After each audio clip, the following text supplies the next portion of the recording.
Alright guys, so today I'm going to be showing you how I get my design onto a sweatshirt. So these are my Christmas designs.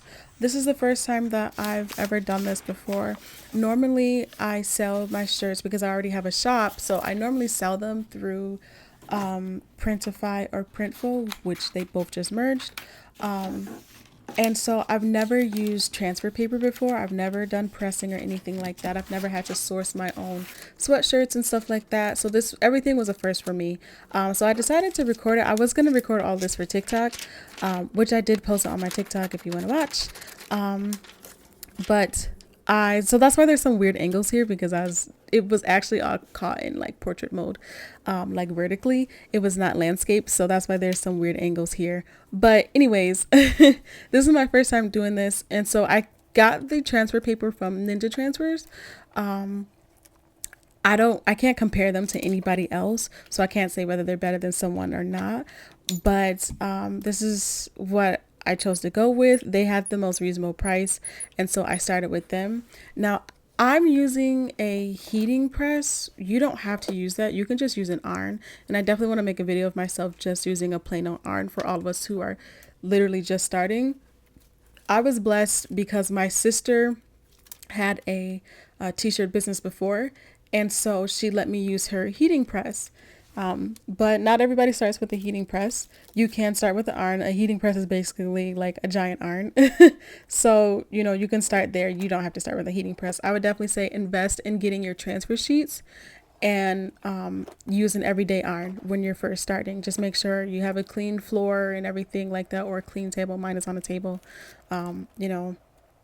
So looking at this right here, I did just realize that I was pressing that the wrong way. So I definitely encourage you guys to use wax paper. Using wax paper helps prevent things like what could have happened. I could have burned that whole design, cinched it onto the heating iron that's on there, the metal plate, and then I would have had to wait for it all to cool down, scrape that off, everything like that. So I don't know if you guys caught that, but my watch was shining the timer because I was timing everything. So I definitely recommend using a timer, whether it's your phone or your watch or something else, or you just watch the clock. Just make sure that you guys are timing everything. You don't want to burn the material, and you don't want to singe the design either. So just be very careful. Using that wax paper definitely acts as a buffer. It keeps it from getting burned, but you also have to remember that the rest of the article of clothing that's under there can still be burned. So make sure you're not keeping it under the heat for too long. Now here is where I'm going to start. I messed this one up a little bit. I'm going to start putting the big design on the front. I only messed it up because I didn't quite get the design centered. It is shifted to the right of the shirt a little bit too much. So I have this design, but again, this was just for practice. I grabbed a cheap shirt from the dollar store, even though it turned out to be pretty good quality, but it was just like a cheap sweatshirt from the dollar store. Just trying this transfer paper and heating press, this whole process. This is the very first time I did it by myself. So it was okay that I made that mistake, but thankfully the Lord blessed, it didn't look too bad. Right here, I can tell more as I watched the video of how crooked it was. But honestly, when I was looking at it, I was like, oh yeah, that looks great.